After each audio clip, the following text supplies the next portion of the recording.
Memang untuk dakwah kepada non-muslim apalagi di daerah-daerah pelosok itu pertama memang mentality yang harus kuat ya.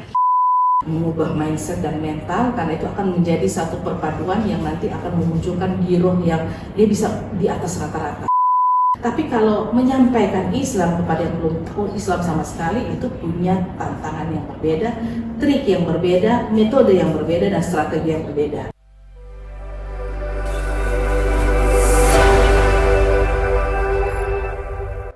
Halo teman-teman, Assalamualaikum warahmatullahi wabarakatuh. Hari ini kita kedatangan narasumber lagi. Hari ini kita akan membahas perjalanan-perjalanan hikmah lagi. Karena setiap perjalanan punya makna dan termasuk perjalanan.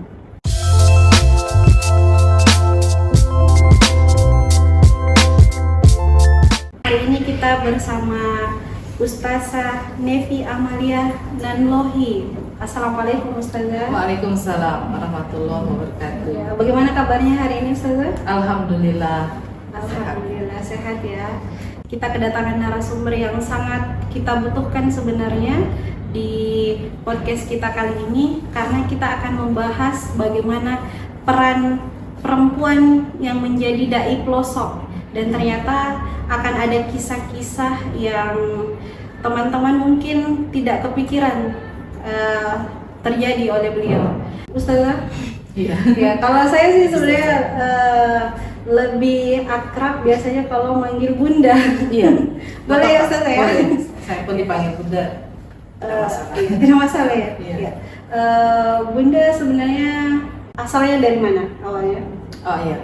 Baik, bismillahirrahmanirrahim. Assalamualaikum warahmatullahi wabarakatuh. Ya, saya Nevi Amalia Nanlohi. Orang tua saya, ayah saya Ambon. Oh, Ya. Ambon ya. Nah, ya. Tapi beliau ini besarnya justru di Makassar. Oh, berarti ini tidak jauh-jauh ya? Iya. Ibu saya Manado, tapi besarnya Manado. Surabaya. Ya, jadi saya sendiri lahir di Surabaya tapi besarnya di Papua. Masya Allah, berarti ini sangat kompleks. Iya, Ya, seperti itu. Kemudian saya perkenalan sedikit ya. Ya, boleh. Nah, jadi saya kedua orang tua saya terlahir bukan Muslim. Ya, saya dari Kristen, tepatnya Kristen Protestan. Iya. Lalu dalam perjalanan hidup saya, singkatnya saja, saya dulu seorang pendeta. Ya, karena kalau Protestan itu pemimpin umatnya itu boleh perempuan. Boleh perempuan Iya. ternyata. Iya, Jadi kita baru tahu ini ya. jadi boleh ada pendeta laki-laki, ada pendeta perempuan. Nah, saya punya berkarir ya di Lembaga Alkitab Indonesia, lembaga yang mencetak Alkitab ya, yang Itu dipakai oleh sekitar umat tahun Kristen. berapa, Bu? Ya, jadi kependetaan itu sejak tahun 2001 sampai dengan 2014. Kemudian kalau 12 tahun, Iya. kurang lebih. kurang lebihnya.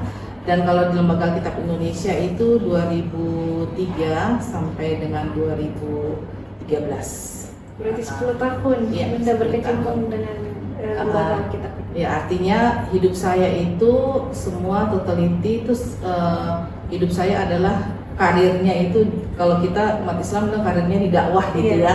Betul. Kalau Kristen itu karirnya itu di bidang penginjilan. Sidang itu juga termasuk pengabdian ceritanya, Bu. Iya, termasuk pengabdian. Saya sendiri juga lulusan dari Sekolah Tinggi Teologi Jakarta.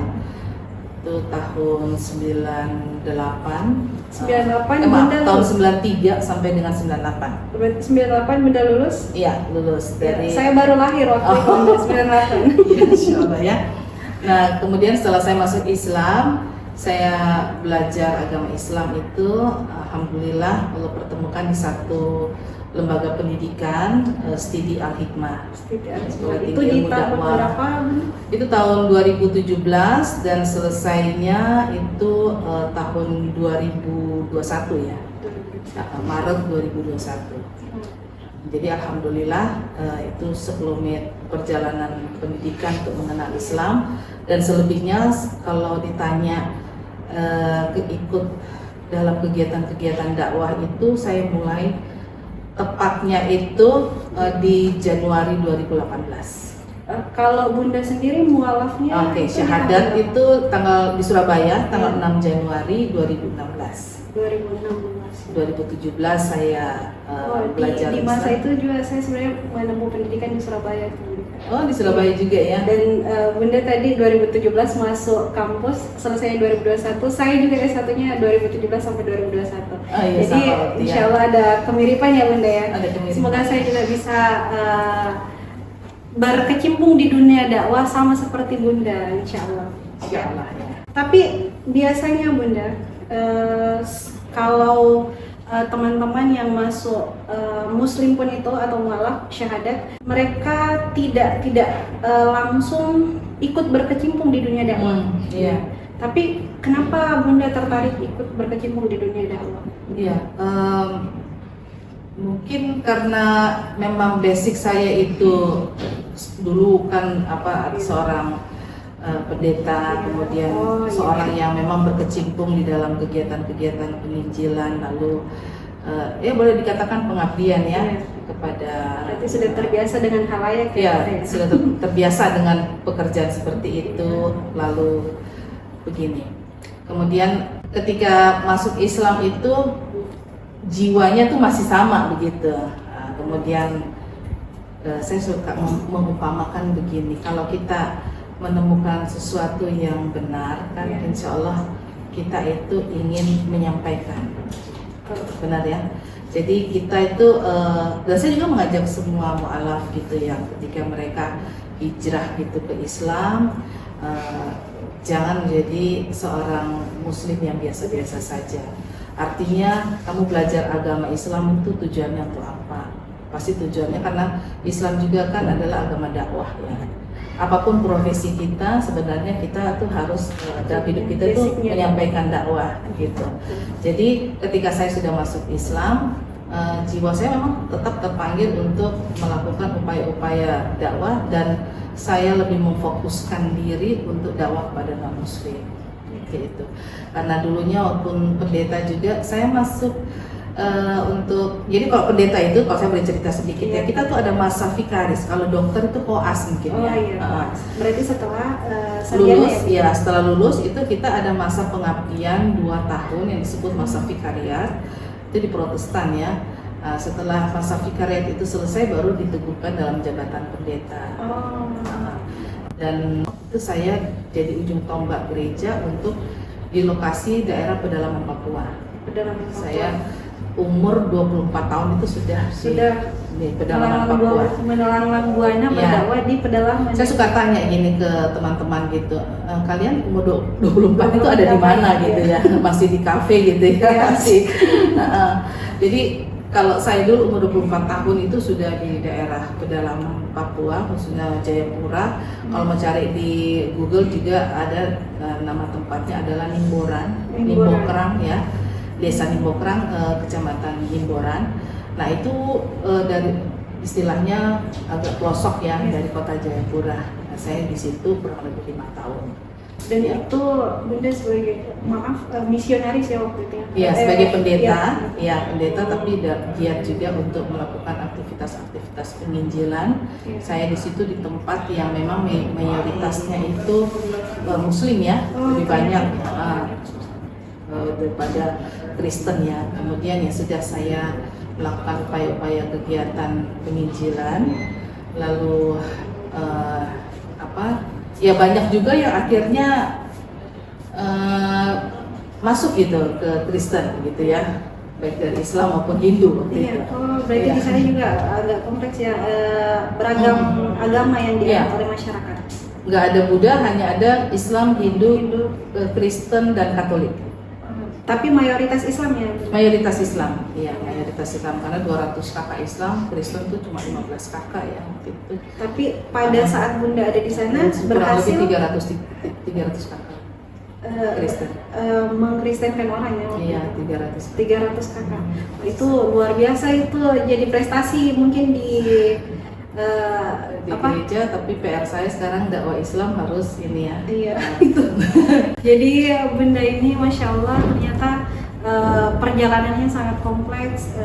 Kita baru mengetahui sebenarnya Bunda, ternyata kalau setelah kuliah di apa namanya Bunda kemarin? Sekolah Tinggi Teologi. Ya, Sekolah Tinggi Teologi. Ternyata ada pengabdiannya 2 tahun ya. Ada pengabdian Ya, 2 tahun. kalau kami di Prodi sebenarnya di Unismo waktu itu kita justru pengabdian sebelum selesai. Oh, sebelum selesai. Iya, sebelum Kita selesai. juga ada itu namanya apa seperti praktek lapangan ya. Ya, PPL, KKP Ah, PPL. betul. Itu kalau kita 1 tahun sebelum menyelesaikan pendidikan, kita pengabdian ke pelosok. 1 tahun ya. Tapi karena saya perempuan waktu itu enggak dikirim ke pelosok, Bunda. Jadi hanya Iya. dai-dai laki-laki. Nah, ini menarik sekali. Tadi juga ada hal yang sangat menarik kita tangkap bahwa apapun pekerjaan kita, apapun kita sebenarnya di dunia ini, itu kita semua ini adalah dai-ya. Betul. Jadi Dai. apapun yang kita lakukan harusnya bernilai dakwah. Nah, itu sama persis dengan tagline kita di komunikasi penyiaran Islam. Nah, nuduat qabla kulli syai'. Iya. Jadi kita semua dai sebelum apapun yang kita lakukan, profesi apapun yang kita jalani selanjutnya. Ya, teman-teman, saya sangat tertarik. Apa yang bisa perempuan khususnya dai ini bisa lakukan supaya bisa berkontribusi langsung juga, karena kalau kita tugasnya dai itu hanya dikirim ke pesantren-pesantren atau ke masyarakat umum, bukan ke pelosok Bunda. Tapi perempuan-perempuan sekarang itu jiwa travelingnya sangat luar biasa Bunda ternyata. Dan kita maunya kesukaan atau kecintaan perempuan ini untuk traveling ke gunung kemana, ke pelosok-pelosok itu justru itu digunakan ke hal yang lebih baik. Kita dai ke pelosok. Nah, apa kiat-kiat Bunda dan perjalanan Bunda seperti apa menempuh kehidupan dai di pelosok ternyata? Ya, jadi seringkali orang bertanya gini, bagaimana kondisi dakwah waktu sebelum Islam dan sesudah Islam, gitu ya? Ya, jadi orang seringkali melihat saya sebagai wanita, apalagi yang saat ini dakwahnya itu kepada non-Muslim, itu sedikit banyak, bukan sedikit banyak, memang banyak itu diambil alih oleh kaum ikhwan, ya ustadz-ustadz ya. Dan saya sangat banyak jumpai di lapangan itu, kadang cuma saya sendiri yang perempuan. Iya, karena ini benar mungkin perempuan itu berpikir bahwa kita tidak usah ke pelosok, Iwa saja yang lebih kuat mentalnya. Betul, itu mindset ya, itu iya. mindset. Jadi yang saya mau katakan, kalau di Kristen itu penginjil ya, atau misionari, atau pendeta bisa juga misionari, pendeta juga bisa juga dia hanya di dalam lingkup jemaatnya saja. Kalau saya sampai keluar. Jadi itu tidak ada perbedaan antara laki-laki dan perempuan. Jadi makanya banyak kita jumpai di lapangan-lapangan pelosok itu ya, itu justru banyak yang wanita-wanitanya kan, dari apa namanya, dari gereja gitu yang memutus. Nah, tapi itu lain yang saya jumpai ketika Islam.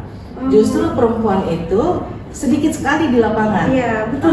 Karena itu mungkin tadi lebih mengutamakan laki-laki yang pelosok. Yang ambil peran itu lebih diutamakan laki-laki gitu kan. Padahal sebenarnya kalau ada kontribusi dan kerjasama yang solid antara laki-laki dan perempuan, apalagi kalau sudah sebagai pasangan suami istri kemudian berdakwah di daerah-daerah pelosok gitu ya. Karena saya pun sejak awal juga waktu masih Kristen pun saya juga dakwahnya ke daerah-daerah pelosok ya, dikirim juga oleh Lembaga Alkitab Indonesia juga ke daerah-daerah pelosok. Dan ketika sudah bersyahadat dan masuk Islam, justru juga ambil peran di situ daerah-daerah pelosok. Maka saya banyak sekali menghimbau kepada para dai-dai, ustadz-ustadz, bahwa para istri itu dilibatkan. Gitu. Iya, betul. Karena kebutuhan masyarakat ini tidak hanya untuk didakwai oleh seorang laki-laki. Justru mungkin kalau kami berpikir bahwa perempuan bisa dari hati ke hati dengan ibu rumah tangga yang ada di sana. Karena kan ketika kita berjumpa dengan Matu, itu kan bukan hanya laki-laki, tapi ada perempuan juga gitu kan. Dan ketika harus diajarkan oleh murabbi yang laki-laki atau ikhwan, pasti ada keterbatasan. Pasti ada keterbatasan yang tidak bisa efektif gitu ya.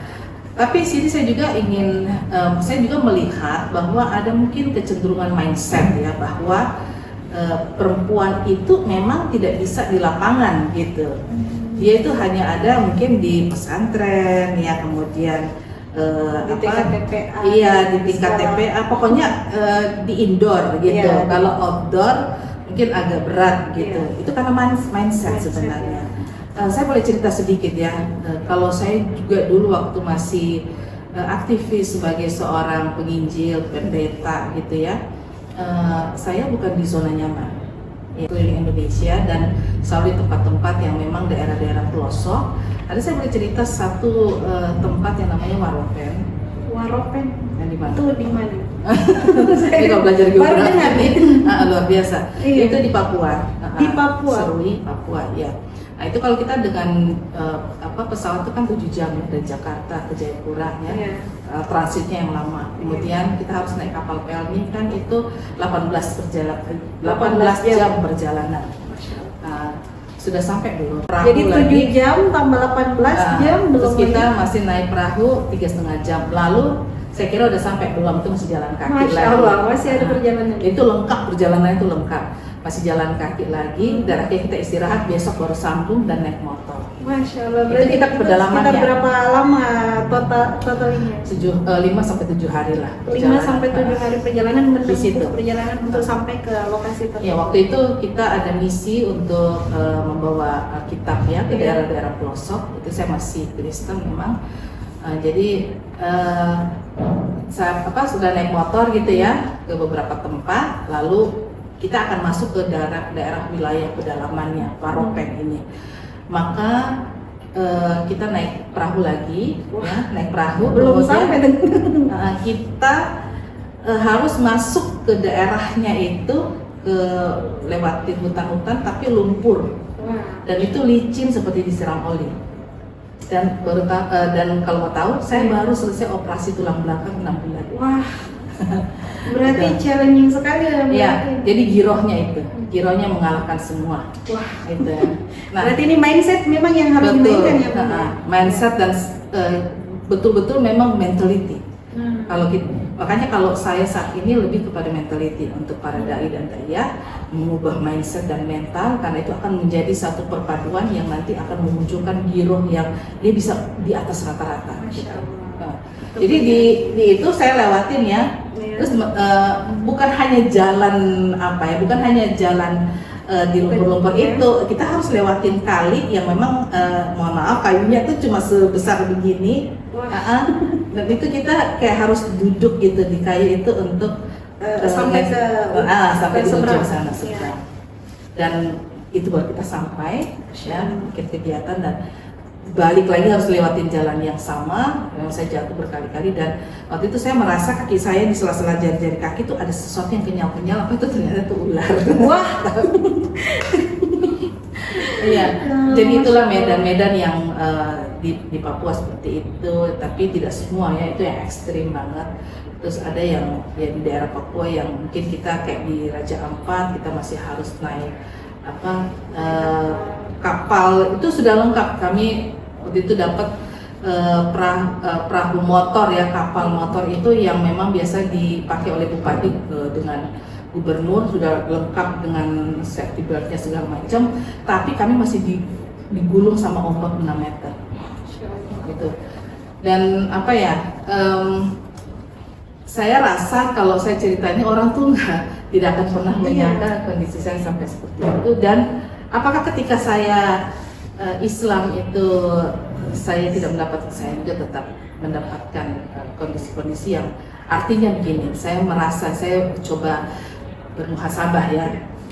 Alhamdulillah ya, mungkin Allah tuh membuat saya mendapatkan hidayah itu setelah saya sudah matang banget dengan kegiatan-kegiatan yang seperti itu ya dalam dakwah. Karena ketika saya dakwah Islam pun itu juga tantangannya berat sekali.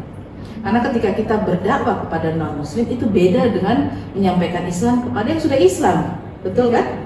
Apa yang paling Yang paling mendasar kan pertama kita menghadapi orang yang karakter langsung menolak, iya kan? Kalau yang Islam, walaupun mungkin dia kehidupannya jahil gitu ya, tetapi ketika itu dia masih ada rasa tawadunya.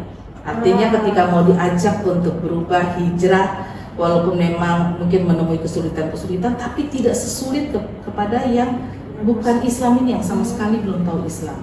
Nah itu yang saya rasakan seperti itu ya. Makanya strategi, metode, dan juga trik-trik yang itu perlu kita bedakan dari yang ketika kita mau menyampaikan Islam kepada yang sudah Islam. Karena kalau sebenarnya kita menyampaikan bukan kepada yang Islam itu bukan menyampaikan Islam ya, mungkin kita meluruskan lagi ya sesuatu yang salah dalam pemikirannya atau pelaksanaan ibadahnya dan lain sebagainya.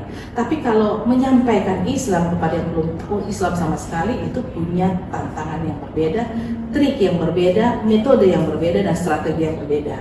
Dan itu semua tidak ada yang tidak semua orang bisa memiliki qualify yang seperti itu kan. Maka itu perlu belajar lagi. Dan pengalaman yang cukup, karena Bunda ini ya sudah punya pengalaman yang panjang sekali. Iya, juga punya pengalaman panjang makanya ketika di Islam, ketika bertemu dengan suku Lauja, suku Wana, ya, Tautawana, di Lubuk, di Kabupaten Parigi Motong, itu kalau di Morowali kan, nah, itu Lubuk ya, Morowali Utara. Kalau Kabupaten Parigi Motong beda lagi kan, itu ada Kecamatan Tomini, ada Desa Patingke. Nah Desa Patingke ini kita masih naik motor lagi tuh. Kalau yang misionarinya naik pesawat, naik helikopter, kita naik motor itu. Mau tahu kemiringannya tuh 60 derajat, artinya hampir tegak lurus kan. Kita naik motor itu 20 kilo ke atas. 20 kilo ke atas. Di situ ada beberapa orang-orang penduduk asli suku Lauja, ada 7 dusun, ada 7 rumah binaan mu'alaf untuk mereka yang suku Lauja gitu ya. Mereka masuk kembali ke Islam dan dibina. Dan itu saya tanya, adakah ustadz yang ada di sini? Oh, ustadznya nggak tinggal di sini, ustadznya turun naik. Saya bilang, kalau boleh, ustadz bikin base campnya tuh di sini, sehingga ada bersama-sama dengan umat. Dan saya perempuan yang naik sampai ke atas, sampai ke sana. Itu dengan segala resiko tentunya ya. Apakah itu yang menjadikan Bunda membuat Yayasan Isa bin Maryam ini? Betul. Jadi sebelumnya itu kami namanya Gerakan Islam untuk Semua. Waktu itu nama gerakan ini muncul ketika kita masuk ke lokasi yang pernah saya lakukan penginjilan itu ke Desa Cikumbar, lalu Sukabumi ya, Jawa Barat. Dan itu bersama dengan 10 lembaga dakwah kami masuk tuh tahun awal 7 Januari, saya masih ingat banget, 7 Januari 2018. Berarti sebelum COVID ya Bunda ya? Iya, sebelum COVID. Nah, situ saya mulai awal untuk gerakan-gerakan dakwah yang masif gitu ya. Jadi saya sambil belajar, saya sambil gerakan dakwah gitu.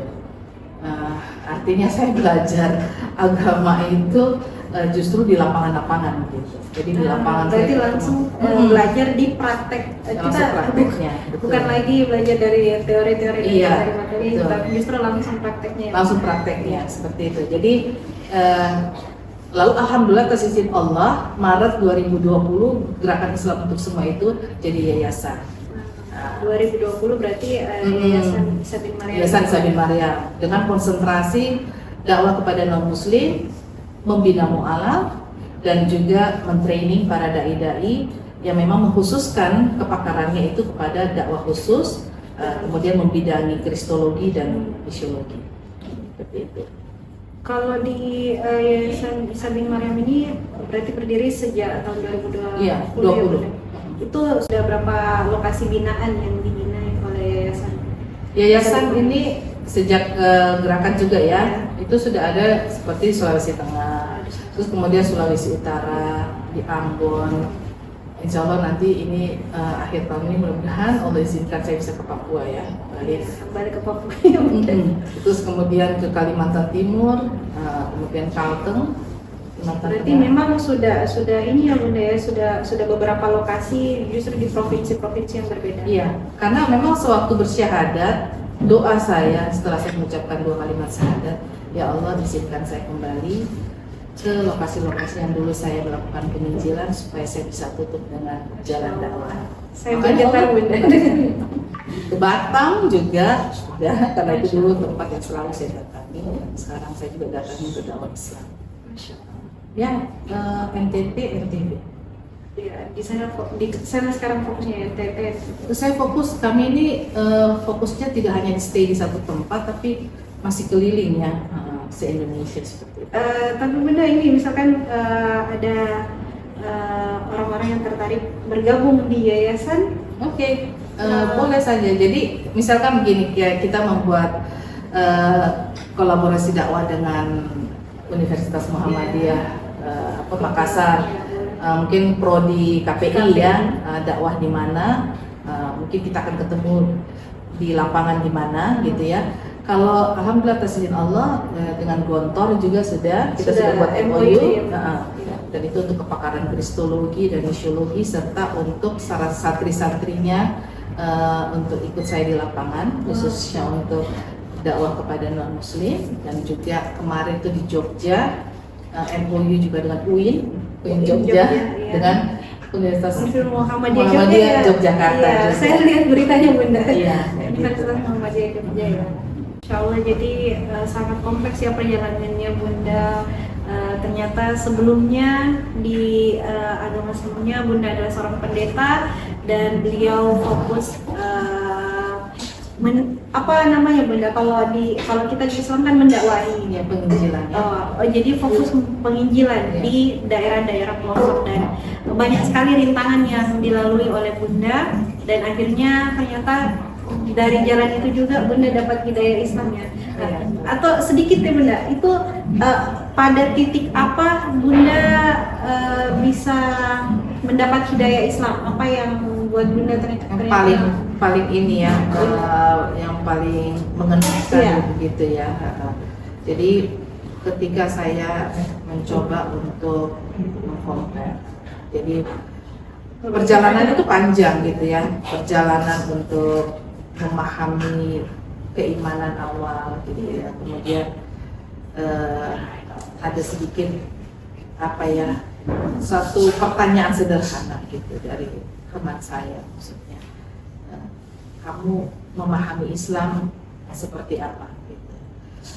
Maaf Bunda, itu pertanyaan dari teman yang muslim. Teman muslim. Kamu memahami Islam seperti apa? Nah, itu sebenarnya sebuah pertanyaan yang akhirnya itu menjadi titik balik di mana saya tuh mempelajari tentang Islam dan Kristen gitu. Itu titik baliknya ya. Tapi sebelumnya juga berproses tentunya ya. Ada hal-hal yang saya merasa ada banyak pertanyaan, tapi itu saya masih simpan dalam hati saya, pertanyaan dalam keimanan saya dulu. Kemudian setelah masuk Islam, lalu ketika menjelang masuk Islam ada pertanyaan-pertanyaan seperti itu ya. Bagaimana kamu bisa memahami Islam? Ini yang akhirnya itu yang menjadi tolak ukur dakwah saya juga. Karena begini, saya suka pakai analogi itu begini. Kalau kita pakai kacamata, terus kalau ada retak sedikit, maka kita melihat objek itu pasti kan nggak enak gitu ya. Pasti nggak sempurna, buruk gitu ya. Atau enggak kita -1 lalu kita pakai kacamata -3, itu kan kabur gitu ya. Nah, saya sekarang memahami orang di luar Islam melihat Islam itu dengan kacamata yang keliru, karena banyak hal-hal yang dia terima yang sebenarnya itu bukan dia terima tentang Islam yang benar. Maka itu tugas apa sih sebenarnya yang lurusin? Tugas siapa yang memberikan dia kacamata yang tepat itu? Itu tugas kita kan? Nah, Islam. betul. Jadi dengan momentum pertanyaan awal itu yang akhirnya menjadi kilas balik untuk saya bahwa itu pertanyaan yang akhirnya membuat saya memperoleh antara Alkitab dan Al-Quran. Lalu saya banyak menemukan justru kebenaran Islam itu di dalam Bible, Alkitab. Dan itu saya sampaikan, tidak ada maksud untuk satu penghinaan dan lain sebagainya, karena kalau itu sudah konsekuensi ya, ketika kita menyampaikan sesuatu pasti ada yang menolak. Iya. Rasulullah saja mengalami hal itu kan, bahkan difitnah, dikatakan gila gitu ya. Jadi kita itu nggak usah baper gitu ya. Itu pentingnya ya, itu jangan baper. Itu jangan usah baper.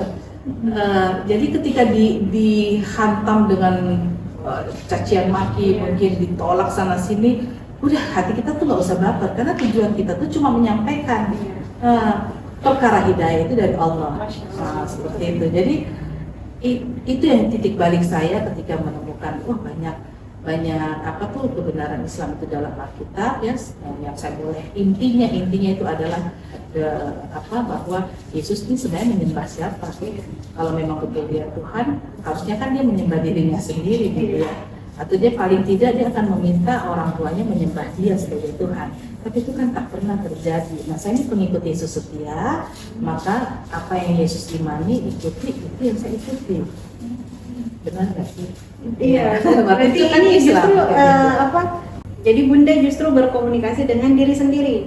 Iya, Maksudnya, betul. jadi menemukan kebenaran kemudian Bunda memikirkan, Iya. ini kenapa seperti ini dan ini. Betul. Jadi artinya kan kita bermuhasabah ya. Artinya kita itu mencari ya sebenarnya Islam itu agama yang seperti apa sih? Nah, gitu kan.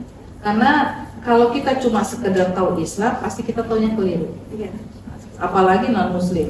Yaitu informasi yang dia dapat pun bukan informasi yang solid gitu ya, informasi yang benar gitu.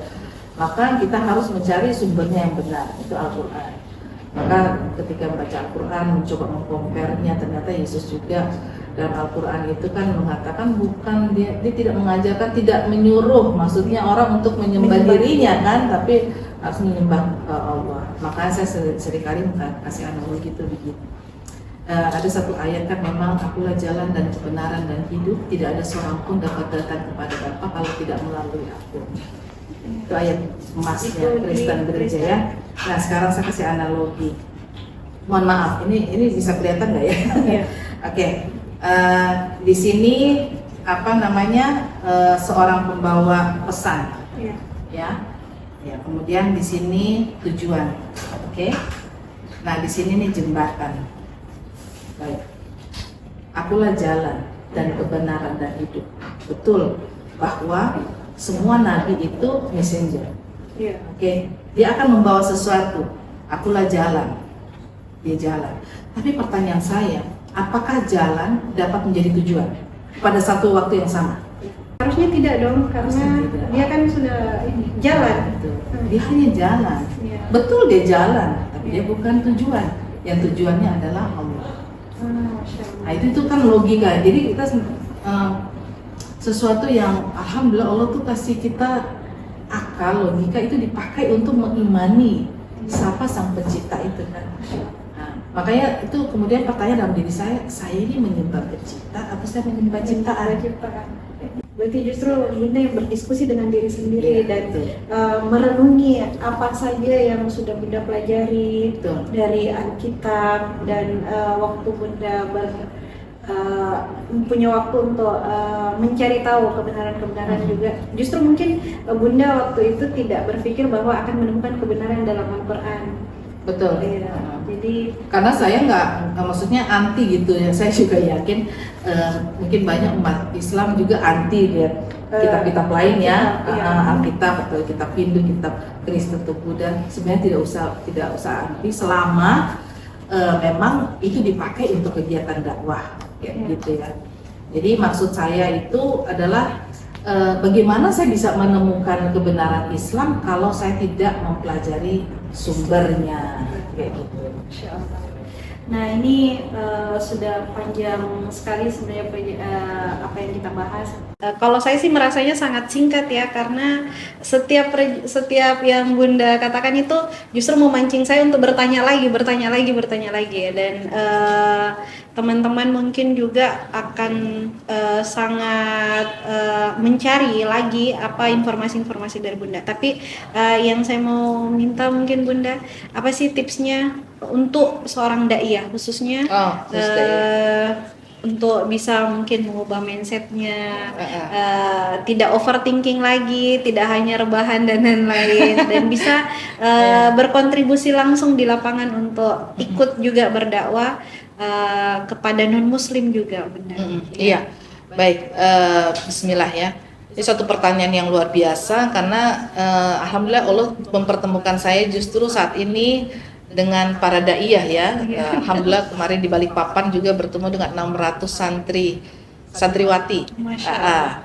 yang dari Hidayatullah, karena mereka juga tuh dakwahnya daerah-daerah pelosok gitu ya, dan bertemu dengan banyak-banyak konflik dengan non muslim. Dan bagaimana sih perannya seorang muslimah, perannya daiyah ketika ada di lokasi dakwah mereka seperti apa. Maka yang tips dari saya ataupun mungkin saran gitu ya dari saya, masukan dari saya adalah kita ambil peran ya sesuai dengan apa yang menjadi kemampuan kita. Itu pertama dulu. Terus kedua, karena kita ini adalah hamba Allah yang dititipkan amanah dakwah, maka peran apa saja pun seharusnya itu disertai dengan kerinduan, keinginan untuk berdakwah. Ya, jadi ketika ada di lapangan ya, kita ini mempelajari gitu ya, mempelajari banyak hal. Kita punya skill public speaking, skill perbandingan ilmu agama, skill untuk pengetahuan-pengetahuan yang akan mendukung kita di pedalaman di daerah lokasi dakwah kita, baik pedalaman ataupun kampus ataupun perkotaan, pedesaan dan lain sebagainya. Tapi sebagai seorang muslimah, sebagai seorang daiyah, punya mentality yang kuat. Artinya begini, kita tidak menggantungkan hidup kita kepada siapapun kecuali hanya kepada Allah. Ingat seperti itu. Kalaupun kita punya suami, mudah-mudahan ada yang dari santriwati yang dari Hidayatullah tanya, bagaimana caranya saya bisa jadi seperti Bunda, dia bilang gitu. Saya bilang satu aja, cari pasangan yang sefrekuensi. Ya, artinya pasangan itu akan mensupport juga begitu ya, dan dimana dia memberikan kesempatan kepada akhwat atau istrinya untuk juga jadi supporting dia. Jadi support system kolaborasi dan ya, betul. support system yang baik. Jadi cari itu trik saja ya. Karena kalau dia punya keinginan yang sama untuk berdakwah juga di daerah-daerah pelosok, tapi kalau pasangannya tidak mendukung atau mungkin orang tuanya belum mendukung, nah itu memang agak berat. Tapi memang semua itu seiring berjalannya waktu, mudah-mudahan nanti Allah yang akan membuat dia menemukan jalannya. Tapi trik dan saran dari saya seperti itu, merubah mindset ya. Mindsetnya tuh harus diubah, bukan menjadi orang yang lemah. Perempuan tuh nggak lemah, perempuan tuh kuat juga, tapi kuat dengan sesuatu yang positif tentunya. Jiwanya juga harus kuat, pikirannya juga harus kuat, semangatnya kuat. Dia akan menjadi seorang muslimah tangguh. Iya, Masya Allah. Jadi intinya jangan terlalu baper dan overthinking ya Bunda ya. Ini mungkin jadi penyakit nih, baper dan overthinking, kemudian jadi kaum rebahan. Nah justru perempuan ini harus berdaya, perempuan harus mengubah mindsetnya, perempuan harus kuat juga ya Bunda ya, dan selalu berpikir positif. Apapun yang kita lakukan itu ya ada Allah yang kasih kita jalan, apapun itu. Ya, jadi mungkin ini akan jadi akhir sesi kita bersama Bunda. Terima kasih Bunda, banyak sekali hari ini pelajaran yang kita temukan. Semoga akan ada obrolan-obrolan selanjutnya. Dan mungkin di pertemuan selanjutnya justru kita akan bertemu di medan dakwah Bunda. Doakan saya juga bisa mengikuti jejak Bunda, karena saya sangat tertarik sekali berkomunikasi dengan orang-orang suku dan melihat bagaimana sebenarnya mindsetnya mereka, dan bagaimana cara kita berdakwah ke mereka. Karena saya sekarang lagi nyusun tugas akhir Bunda, dan S2-nya tesis saya menyangkut dai pedalaman, dai penjuru negeri, dan studi kasusnya di Sukuana. Saya mohon doanya Bunda, semoga saya juga dimudahkan dan semoga berhasil menyelesaikannya. Amin, insya Allah. Mungkin ada sedikit lagi Bunda, tadi itu khusus muslimah. Ini mungkin nasihat dari Bunda atau closing statement mungkin di sesi kita ini sebelum berakhir. Ini untuk semua dai yang mungkin punya orientasi dainya itu justru mereka tertarik berdakwah ke non muslim atau ke suku-suku pedalaman. Tips dari Bunda dan bagaimana menghadapi hal-hal yang mungkin tidak pernah kita terfikirkan akan kita hadapi di medan. Jadi supaya kita kuat nih, lebih kuat.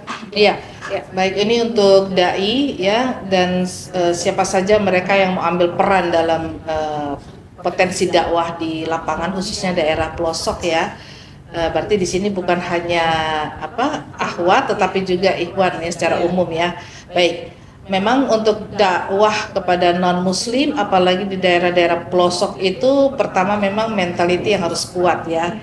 Karena kita berhadapan dengan medan yang itu bukan tempat kita begitu. Lain bahasa, kemudian belum tentu kita juga dari kecil itu dengan kondisi yang medan yang seperti itu yang berat ya, harus naik gunung, harus masuk hutan dan lain sebagainya, harus bisa melewati kali dan hal-hal yang ekstrim yang mungkin kita nggak pernah tahu. Maka itu pertama mentality dulu kita harus kuat di situ, dan kedua adalah bagaimana kita bisa bijaksana dan menjadi seseorang yang membawa solusi. Jadi paling tidak kita ini tidak menjadi biang masalah gitu ya, tapi kita ini menjadi solusi untuk mereka.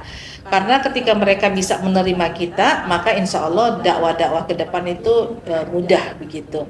Dan tips saya adalah sama, siapapun dia itu adalah pertama dia yakin bahwa dirinya itu adalah hamba Allah yang mengemban dakwah, kedua dia memperbaiki mentalnya, dirinya. Makanya saya seringkali bilang seorang dai itu harus menjaga makannya, harus pola istirahatnya, pola tidurnya, dan semua yang akan menjadi satu paket lengkap ketika dia ada di lapangan itu, dia itu menjadi seorang hamba yang terbaik.